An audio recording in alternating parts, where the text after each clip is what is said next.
This is Phil Blampede of Today River Valley. Across the state of Maine, volunteer historical societies have accumulated a large trove of sometimes valuable historical artifacts. But exactly for how long can organizations dependent on volunteers be counted on to preserve and protect all those artifacts? A story in Today River Valley last year talked to several local historical societies about how they're responding to that challenge. We'll have that story again after a message from a local business. The new pizza menu at the Jolly Drayman in the Briarly Inn is incomparable, with flavors and selections you won't find anywhere else, and the menu keeps changing and growing. Come by once and come by again, and again, and again. You'll never be disappointed. The Jolly Drayman Pub in the Briarly Inn, Route 2, Bethel, Maine. There's just a wide collection of various ephemera from all ages. It's a little bit of everything. The globe came from the Dixfield Commons School. This is an old football from a Mexico-Rumford game back in 1942. We also have a camera collection. This is to show you how the logs came out of the woods. This is that Cheller plane I was telling you about. 1753 to 1784 it was made. It doesn't look like much, but it's old. We have 2 organs, one downstairs and one upstairs, so we don't need any more organs. Quite elaborate.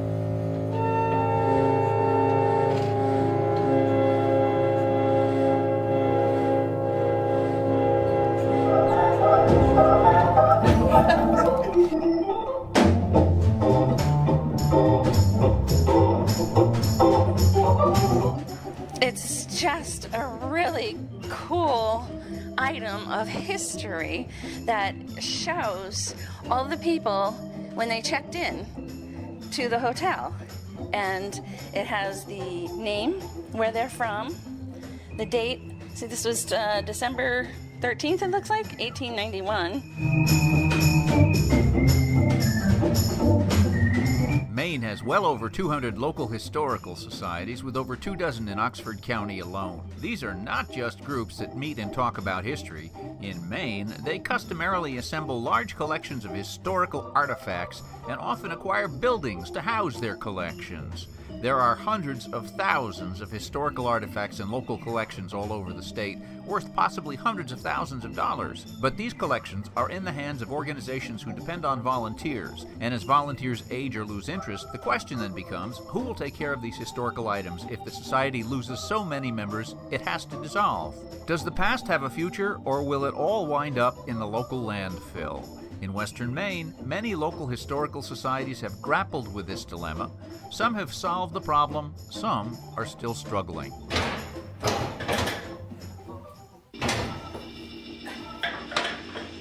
There we go.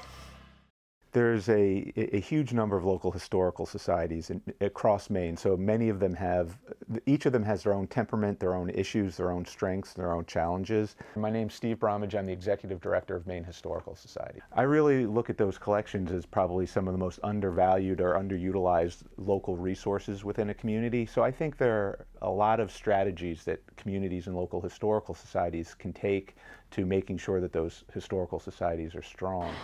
These collections, some of them are from early 1800s, very fragile. There are many risks that for these old materials that you can end up losing objects and part of the collection. So very important to get them housed properly. I'm Julie Martin. I'm a board member at the Canton, Maine Historical Society, and I also work at the Northeast Document Conservation Center. It's a preservation and conservation center in Massachusetts. I think it has a lot to do with the age group of people that are taking care of these societies. It tends to be, myself included. I never was part of, I've always donated to the society since I've been in Bethel, but I never was part of the society. One, because I worked, and now that I'm retired, I can give more time to the society. And I think that's what happens is that your smaller societies are driven by volunteers. I mean, well, even this one has a drive by volunteers, even though we do have a curator and we have a librarian that are full-time and a secretary that are full-time employees. The the others aren't as lucky as us. But it's volunteer basis, and when it's a volunteer basis, your volunteers aren't there forever. Yeah. I can't say that I've seen the story of a specific historical society going away, but I think what you see is there are cycles and there are periods of great activity and interest, and then there's times where that can ebb away. I have not seen a historical society closed and have its collections dispersed. But I think there are a lot that are just kind of tend to sit there in a holding pattern, and they might not be active, and the material might be sitting there, continues to be at risk, but it hasn't actually been parceled out. Some historical societies are thriving, such as the one in Bethel, where with approximately 800 affluent and generous members, the society has had the financial backing to construct 2 new buildings, hire a full-time staff, and become a full-fledged museum, changing its name to the Museums of the Bethel Historical Society. Others are barely able to keep going, such as the Oxford Historical Society, where membership has dwindled to a few dozen, few of whom are active and most over the age of 70. The Oxford Society recently recruited a new young president, Patricia Larrabee, and the hopes are that she will have the time and energy needed to turn things around. We're reaching a point where those that are there now are retiring, either for health reasons or age. So I'm trying to bring it back to life. Oxford has a lot of history, and I think it's a shame that we can't get younger people to appreciate history and what their fathers, grandfathers left their legacy here for them. We have a lot of documents. Our curator has done a great job of labeling things that have been donated to us. Families that have moved away, they'll find hidden treasures and they'll donate them to the society. Those collections are really the story of who those communities are. And those collections tell the story about how the communities were settled, why, who came to settle those places, what the opportunities were, how those communities were shaped by their particular geography or location in the state.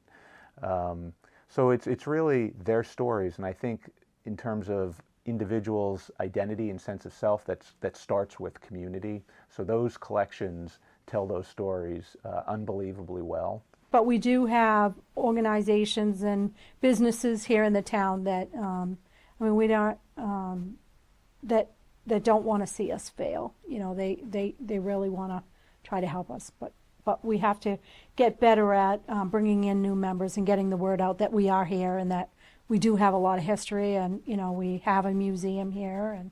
And at our first meeting, it's my intent to discuss some ideas that we all have about how we can promote our society this year.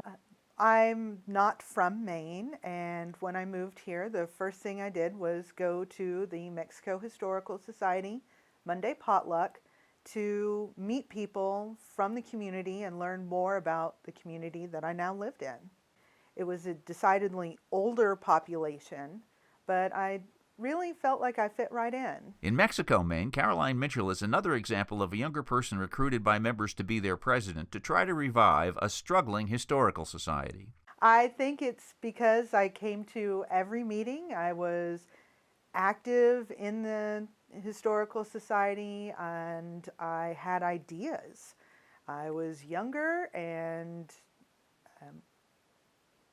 I guess just more gung-ho about making sure that the society prospered and continued, and possibly because of my age would be able to attract a younger membership. I'd have to say over the past few years there's been a resurgence in membership, but it is in danger in that we don't have the financial backing we need to upkeep our museum. Currently, we have a bill of $21,000 for a new roof to protect our museum, and our membership drives and fundraising aren't covering that need.